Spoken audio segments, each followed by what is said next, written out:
April 17, 2013.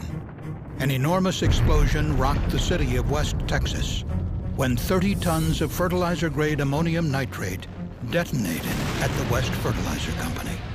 The blast killed 15 people and injured hundreds more. Nearby homes and businesses were severely damaged, many beyond repair. The Chemical Safety Board launched an investigation and found poor hazard awareness, the proximity of the facility to nearby homes and businesses, inadequate emergency planning, and limited regulatory oversight all led to the severity of the accident.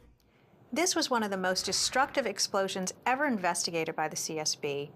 Our safety recommendations address steps that should be taken at all levels to help prevent a similar tragedy in the future.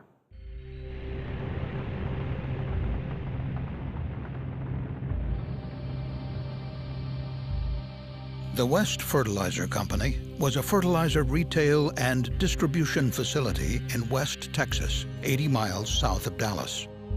There, ammonium nitrate and other chemicals used as fertilizers were stored in a 12,000 square foot building that was constructed of combustible material, mostly wood.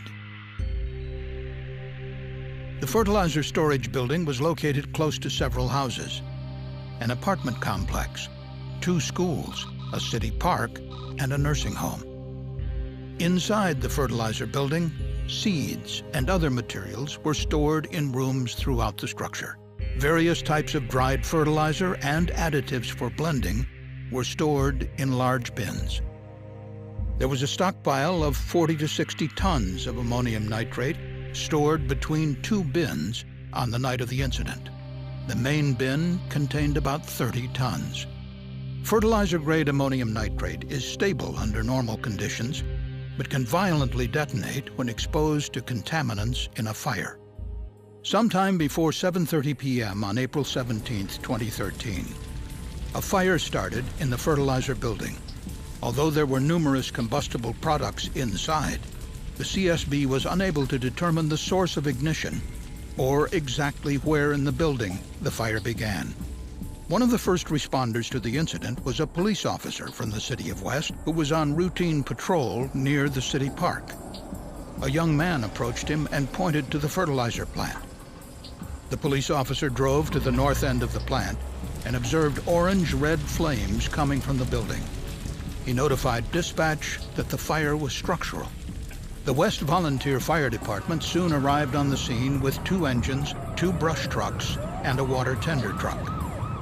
But inside the building, the fire continued to quickly escalate. Smoke and soot from the fire accumulated on the piles of ammonium nitrate stored in their combustible wooden bins.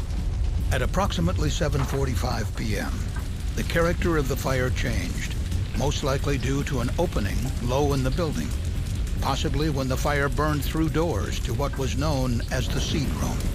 More outside oxygen rushed in, increasing the amount of radiant heat inside the fertilizer building. The heat was absorbed by the layer of soot on top of the pile of ammonium nitrate, rapidly heating the surface of the fertilizer and making it sensitive to detonation. Outside, the West Volunteer Fire Department sought to extinguish the flames with water.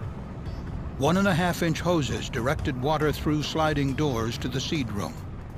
Other firefighters were in the process of connecting a 4-inch hose to a fire hydrant that was more than a quarter mile away. As the fire grew, the fire chief and assistant fire chief began to discuss whether to withdraw, but it was too late.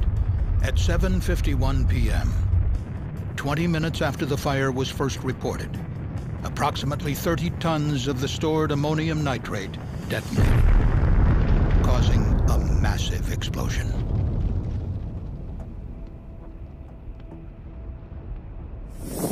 Maybe actually, probably, yeah.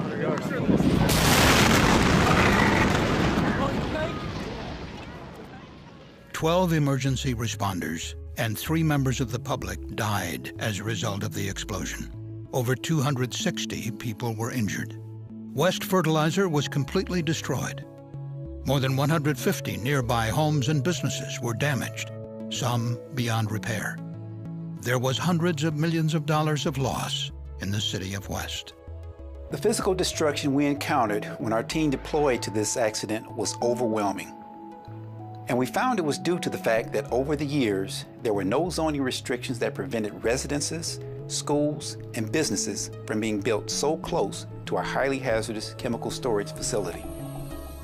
West Fertilizer was built in open fields in 1961. In the following years, the city of West slowly and steadily grew toward the facility. And despite the potential hazards of the chemicals stored at West Fertilizer, zoning ordinances did not restrict encroachment by homes or other buildings. Eventually, city buildings were constructed closer and closer to the facility. There are over 1,300 facilities across the country that store fertilizer-grade ammonium nitrate. But the CSB found that there are currently no federal requirements addressing the siting of chemical facilities near residential areas, schools, or hospitals. Texas has no regulation relating to siting hazardous facilities near communities.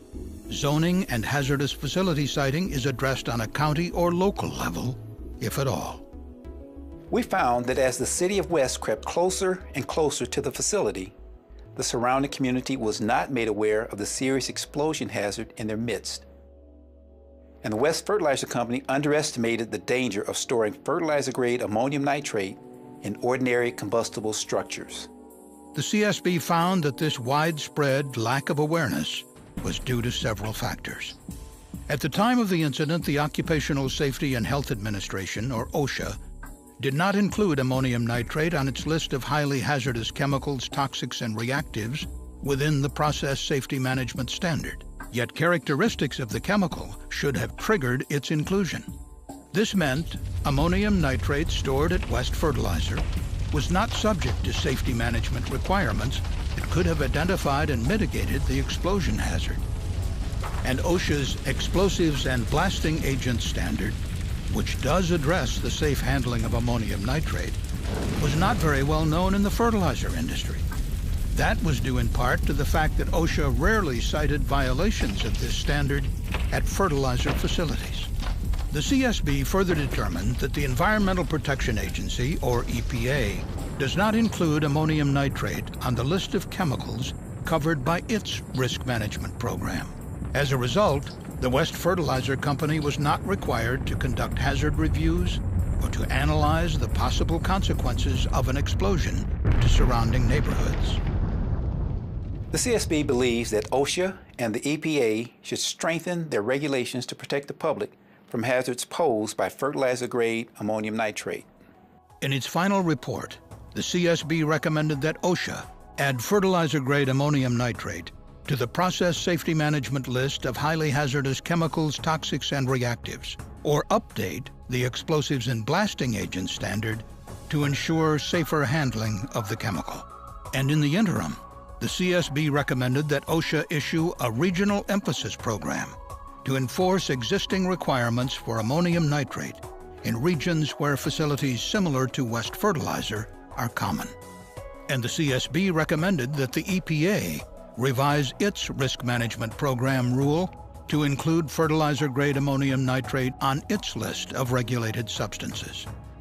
During its investigation, the CSB learned that the West facility was subject to EPA's risk management program rules for anhydrous ammonia, which was stored as liquid in on-site tanks.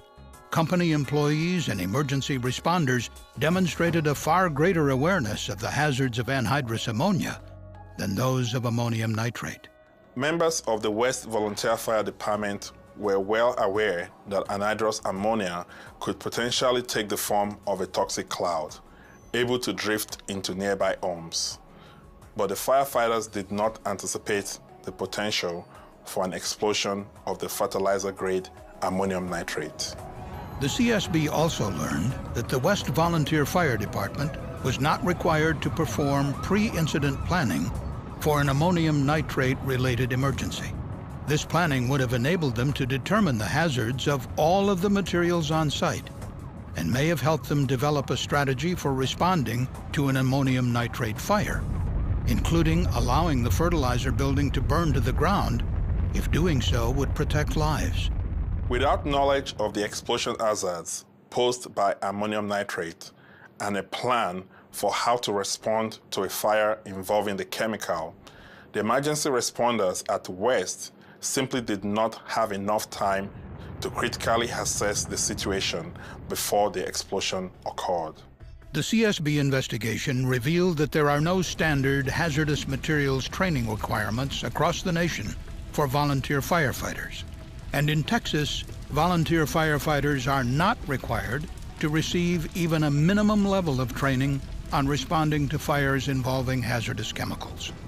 Of the firefighters who died, only 2 had received the training. The CSB also found that lessons learned from previous incidents involving fertilizer-grade ammonium nitrate were not effectively communicated to emergency responders in other communities. As a result, the CSB recommended that the EPA develop a guidance document that addresses how emergency responders should use knowledge of hazardous chemicals to develop safety training, practice drills, and emergency plans. And finally, the CSB recommended that various stakeholders increase funding for training programs for fire departments on how to respond to fertilizer-grade ammonium nitrate and other hazardous materials fires. The CSB is determined that no one else be killed or injured because of a lack of awareness of the risk of exposure to hazardous chemicals in their communities. We believe our safety recommendations and the lessons learned from this incident can help prevent disasters like the one in West Texas. For more information about the CSB's West Fertilizer Company investigation, please visit csb.gov.